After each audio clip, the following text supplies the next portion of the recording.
For about 5 minutes I gazed at the email, unable to believe what I was seeing. I had finally been promoted from mid-level manager to senior project director, with a pay rise that made my eyes swim after 5 years of late nights, postponed weekend plans, and endless spreadsheets. Finally, Stacy Miller, had arrived. It buzzed on my phone. Mom was there. "Hello, will you be joining us for dinner this evening? Dad prepared his renowned pot roast." I paused. Although I didn't consider family dinners to be a celebration, I hadn't seen them in weeks. "Yeah, I'll be there around 6. "Excellent. I'll see you then, my love." I grinned as I hung up. This may be pleasant. For once, I may be the focus of attention rather than the twins if I told them my wonderful news. My parents had always taken great delight in Jake and Emma. They had taken center stage from the day they were born, despite being 8 years younger than me. They were receiving straight as in high school, while I was working my way through college. They were the stars of their institution, while I was just starting out in my profession. They were still the golden children, living at home after graduating from college. At 6:15, I arrived at my parents' little suburban house. Dad was watching TV in his normal recliner. The table was being laid by Mom. The twins' attention was focused on their phones. We passed plates back and forth while seated around the table. Dad talked about working at the hardware shop part-time. Something concerning her reading club was brought up by Mom. Jake browsed through his phone beneath the table while Emma griped about looking for a job. I said, "So," after pausing, "I have some news." 4 sets of eyes gave me a half-interested glance. Today I received a promotion, senior director of the project. It also comes with a sizable rise. It was a surprising response. "That's wonderful, honey." As she reached out to touch my hand, Mom said. Dad said, "About time they recognized your talent," with a proud expression. Emma and Jake looked at each other. Jake remarked, "Way to go, sis," and he bumped my fist. Emma went on, "That's awesome, Stacy. Does this mean you're buying dinner next time?" I felt noticed for the first time in years as we all laughed, actually observed. Dad really set down his fork to listen as he said, "Tell us about the new position." I spoke about my work, my team, and the large project we were beginning for the next 20 minutes. They posed inquiries. They appeared intrigued. I felt as though I had entered a parallel reality where my family valued my accomplishments. I felt lighter than I have in years as I made my way home that evening. I was always the one they called when they needed anything as a child, since I was the responsible one. Cash for expenses. Contribute to the twins' education expenses.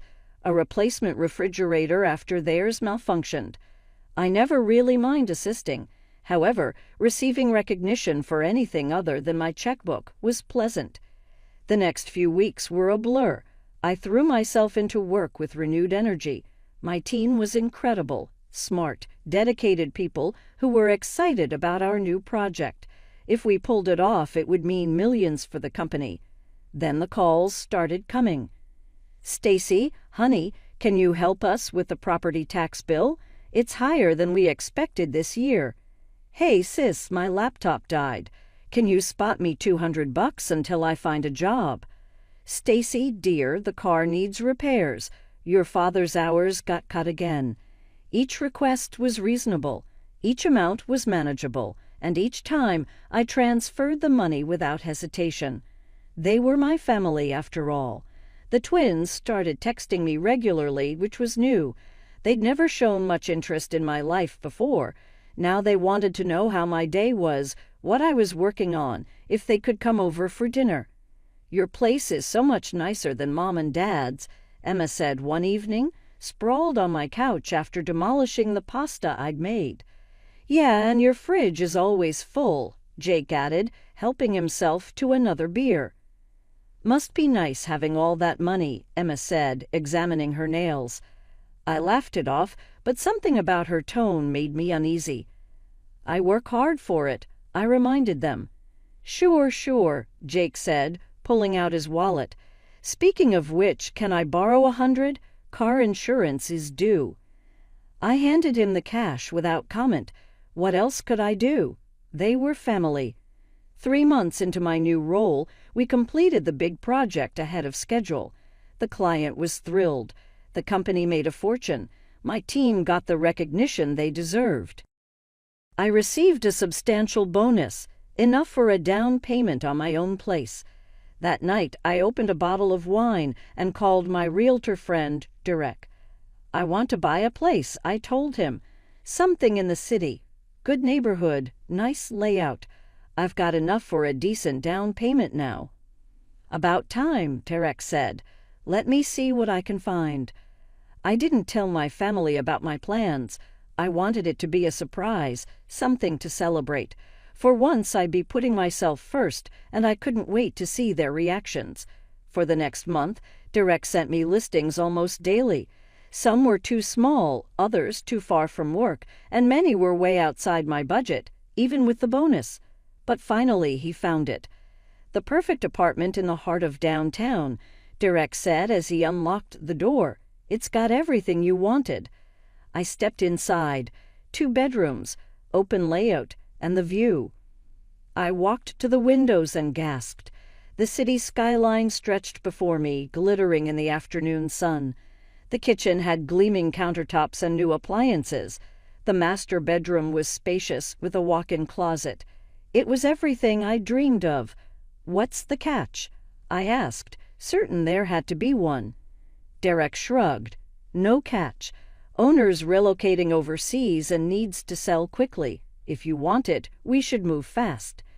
I signed the paperwork that afternoon, using my bonus for the down payment and securing a mortgage for the rest.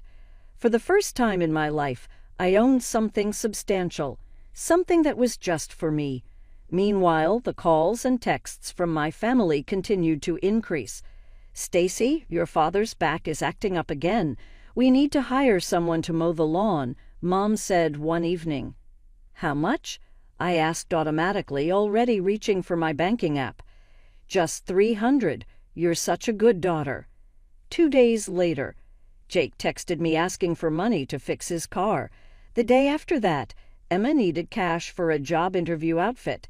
Each request came with effusive thanks and promises to pay me back someday. Promises we both knew they wouldn't keep. I didn't mind that much, though. I was making good money, and it felt nice to be appreciated, even if it was just for my financial support. The announcement.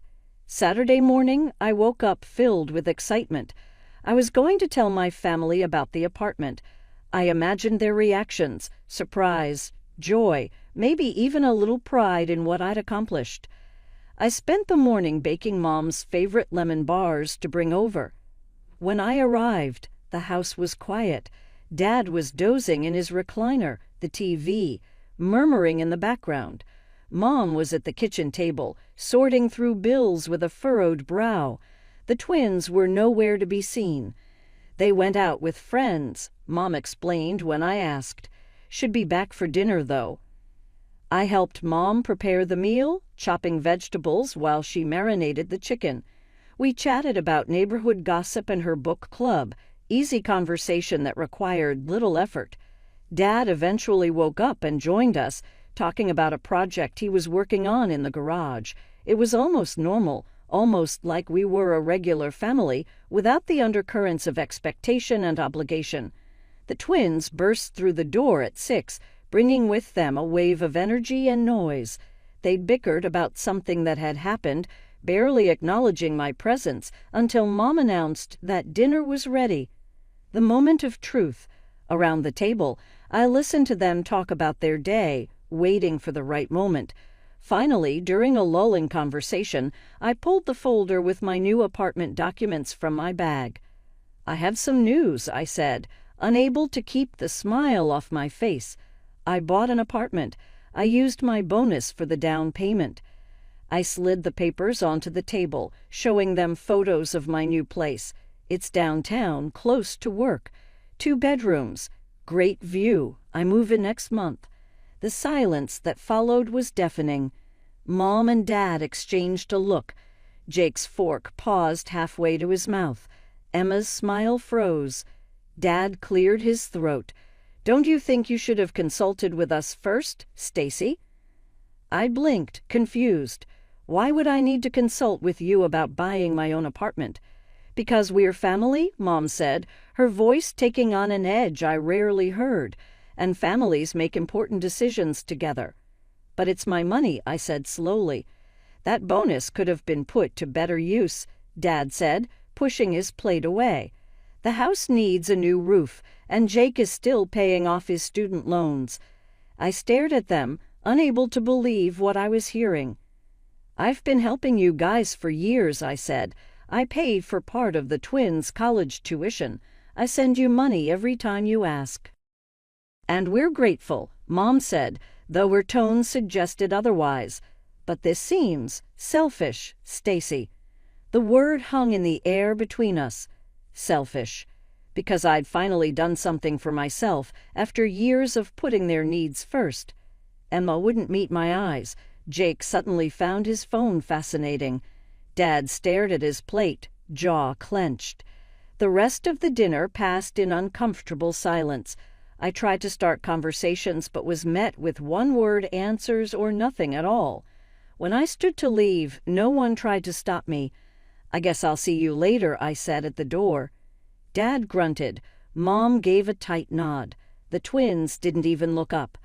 I drove home with tears blurring my vision, feeling like I'd done something terrible when all I'd done was buy myself a home. For the first time, I saw clearly what our relationship had become. I was an ATM, not a daughter, not a sister. The dinner invitation. 3 days of silence was all I could take. I missed my family despite everything, and the hurt had morphed into a determination to fix things. I drove to my parents' house unannounced on a Tuesday evening, rehearsing what I'd say the entire way there. When Mom opened the door, her surprise was evident. "Stacy." "Hi," I said, forcing a smile. "Can I come in?" She stepped aside wordlessly. Inside, Dad was watching TV, while the twins sat at the dining table with laptops open. All three looked up when I entered, their expressions a mix of surprise and wariness. "I wanted to invite you all out to dinner," I announced before I lost my nerve. "Saturday night at Emilio's. My treat. I thought we could talk things out." The silence stretched for an uncomfortable moment before Mom spoke. "Emilio's, that fancy Italian place downtown." I nodded. I made reservations for 7. Jake and Emma exchanged glances, a silent communication that excluded me as always. "We'll be there," Dad finally said, his voice gruff. "Right, everyone?" Mom nodded, though her smile didn't reach her eyes. "Of course, that's very generous, Stacy." The price of peace. Saturday arrived, and I spent extra time getting ready, wanting to look my best. I wore my favorite dress and arrived at Emilio's 15 minutes early to make sure everything was perfect. They showed up exactly on time, dressed in their finest clothes. Mom had even put on makeup, something she rarely bothered with. The waiter appeared to take our drink orders. Dad chose their most expensive scotch. Mom selected a pricey wine. The twins both ordered cocktails that cost more than an entire meal at our usual restaurant. I just smiled and ordered a glass of house wine. "So," I said after the waiter left, "I wanted to apologize if I upset you all with my apartment news. I should have discussed it with you first." The lie tasted bitter, but I wanted peace more than pride. Mom reached across the table to pat my hand. "We were just surprised, that's all, and a little hurt that you didn't include us in such a big decision." "I know," I said. "I'm sorry." Just like that, the tension dissolved. Dad started telling stories from work. Emma showed me pictures from a party she'd attended. Jake talked about a job interview he had coming up. When dinner arrived, I wasn't surprised to see they'd all ordered the most expensive items on the menu. Dad's steak, Mom's seafood platter, Emma's truffle risotto, Jake's veal chops. The bill came to over $600, but seeing them laugh and talk with me again almost made it worth it. Almost. The real cost. After that night, things returned to a familiar pattern, but with a noticeable shift. The requests for money became more frequent, and for larger amounts. My parents called at least twice a week, always with some new expense they needed help with. The twins texted daily, their messages always ending with requests for cash. I kept track at first, documenting each transfer in a spreadsheet, but it became depressing to see how much I was giving them. I stopped looking at the totals. A few weeks later, during a Sunday dinner at my parents' house, Mom and Dad exchanged nervous glances throughout the meal. As I helped clear the dishes, Dad cleared his throat. "Stacy, your mother, and I need to talk to you about something important." My stomach tightened. I sat back down at the table. The twins suddenly found excuses to leave the room. "What's going on?" I asked. Mom folded her hands on the table. "We're having trouble making ends meet, honey. The bills keep piling up, and with the house repairs last month. We need some regular help," Dad cut in. "We were hoping you could send us about $1,500 a month, just until things get better." I stared at them, processing the request. I could have pointed out that if Jake and Emma got jobs, they wouldn't be in this situation. I could have reminded them that they were choosing to work part-time while supporting two able-bodied adults who contributed nothing financially. I could have said a lot of things. Instead, I heard myself say, "Okay, I can do that." Mom's eyes welled with tears. "You're such a good daughter," she said, squeezing my hand. I set up the automatic transfer that evening. $1,500 on the first of every month. Maybe it was worth it. 6 months passed. The monthly transfers continued. My family seemed happy. I was busy with a new major project at work, another opportunity to prove myself and potentially earn another bonus. My team was depending on me, and I was working longer hours than ever. Then came the dinner that changed everything. When I arrived, they were all hunched around Dad's laptop, arguing excitedly. "The My Suite has a better view," Emma was saying, "but the Royal Hawaiian has that exclusive beach access." "What's going on?" I asked, setting my purse down. They jumped as if they'd forgotten I was coming. Mom quickly minimized the window on the laptop, but not before I caught a glimpse of white sand beaches and palm trees. "Oh, Stacy, you're here," Mom said. "We were just looking at vacation options." "Hawaii?" I asked, hanging up my coat. Mom nodded, a slight flush creeping up her neck. "We've been thinking about taking a family trip. Your father and I are exhausted from work, and the twins need a break from job hunting." I bit back a laugh. A break from job hunting.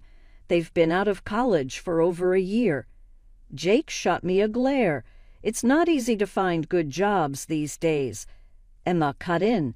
"We've already picked out the perfect resort package. It's only about $20,000 for all 4 of us." I blinked. "Wait, 4? Aren't I included?" An awkward silence fell. Mom and Dad exchanged looks. "Well, honey," Mom finally said, "we know how busy you are with work, and your project is so important. We didn't think you could get away." Dad finished for her, not meeting my eyes. The realization hit me like a physical blow. "You want me to pay for your vacation, but you don't want me to come with you." "When you put it like that, it sounds bad," Emma said with a nervous laugh. "How else should I put it?" I asked, my voice rising. "You expect me to shell out $20,000 so you can all go to Hawaii without me." "You make good money now," Mom said, her voice hardening, "and family helps family." "I have a mortgage now," I reminded them, "and utilities and property taxes. I can't just throw away $20,000 on a vacation I'm not even invited to." Dad's face darkened. "So your fancy apartment is more important than your family's happiness." "That's not what I said," I protested. "But this is ridiculous. You work part-time by choice. The twins don't work at all. Maybe if everyone got full-time jobs, you could pay for your own vacation." The room went silent. Mom's lips pressed into a thin line. Dad stood up abruptly. "I think you should leave," he said quietly. "We don't want to hear any more." I gathered my things, hands shaking with anger and hurt. No one spoke as I walked to the door. No one said goodbye. As I drove home, tears streamed down my face, but they weren't sad tears. They were angry ones. For the first time, I was truly seeing my family for what they were. A week after the Hawaii vacation blow-up, my family still hadn't called. I wasn't ready to apologize. This time, I had nothing to apologize for. But as my birthday approached, I found myself missing them despite everything. "Maybe they've had time to think," I told myself as I dialed Mom's number. "Maybe they'll see how unreasonable they were being." The phone rang 4 times before she picked up. "Stacy," she said, her voice neutral. "Hi, Mom. I just wanted to let you know that my birthday is next Saturday, and I've reserved a table at Carlton's Steakhouse. I'd like you all to come." I held my breath, waiting. There was a pause. Then, "What time?" 7. "I've got the private room in the back." "We'll be there," she said after another pause. "No, happy early birthday." "No, we've missed you." Just a flat statement of attendance. I hung up, feeling both relieved and uneasy, but at least they were coming. I spent the week preparing for my birthday dinner. I bought a new dress, emerald green silk, that cost more than I'd normally spend, but it was a special occasion. I even splurged on having my hair and makeup done professionally. At 6:45 on Saturday evening, I arrived at Carlton's. The hostess showed me to the private room I'd reserved. I ordered a glass of champagne and settled in. 7:00 came and went, then 7:30. By 8:00, I was on my 3rd glass of champagne and had called each family member twice. No answer. At 8:30, the waiter approached hesitantly. "Ma'am, would you like to order? The kitchen will be closing the main service soon." "Just a few more minutes," I said, my cheeks burning with embarrassment. "They'll be here by 9:00. I knew they weren't coming. I paid for my drinks and the room fee, tipped the staff generously for their patience, and left with as much dignity as I could muster. In my car, I checked my phone one more time. No calls, no texts. I was ready to go, though, when a notification appeared. It was a message from Mom. I opened it with a trembling hand. "This is the result of being self-centered and failing to support your family.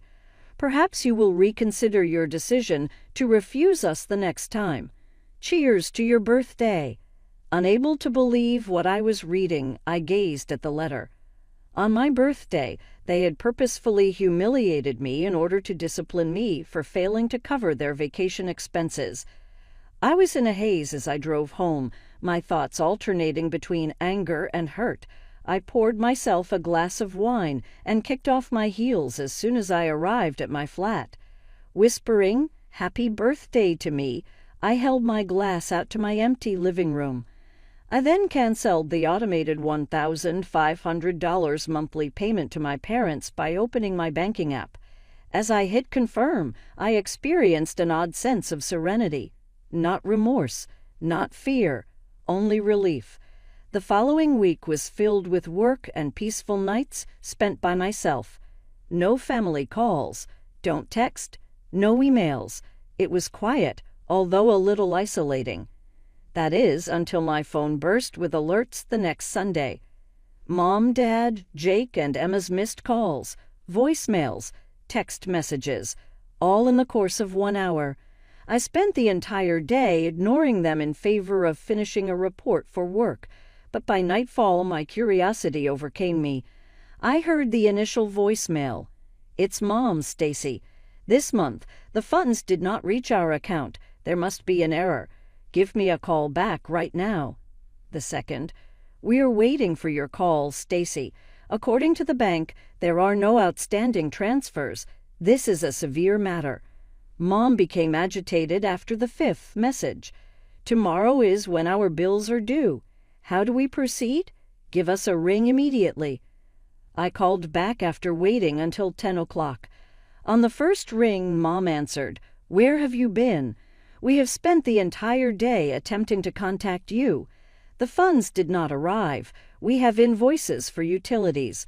My words, "I canceled the transfers," interrupted her. A moment of startled quiet fell. "You what?" She hardly raised her voice beyond a whisper. "The monthly transfers have been canceled. I've stopped sending money." But why? That money is necessary. The house will be lost." Despite the rage building in my chest, I added, "You stood me up on my birthday to punish me," in a firm voice. "You had the audacity to text me to tell me that it was a lesson after that. I did, however, learn it. I discovered that you saw me as nothing more than a financial account. I got a letter 6 months later. Months after the fact, a birthday card. There was a simple note inside. "We apologize. You are missed. When you're ready, please give us a call." I firmly closed my desk drawer after placing the card inside. I might forgive them one day. Not today, though. I was concentrating on myself today, my profession, my life, the life I had created for myself with perseverance and hard work.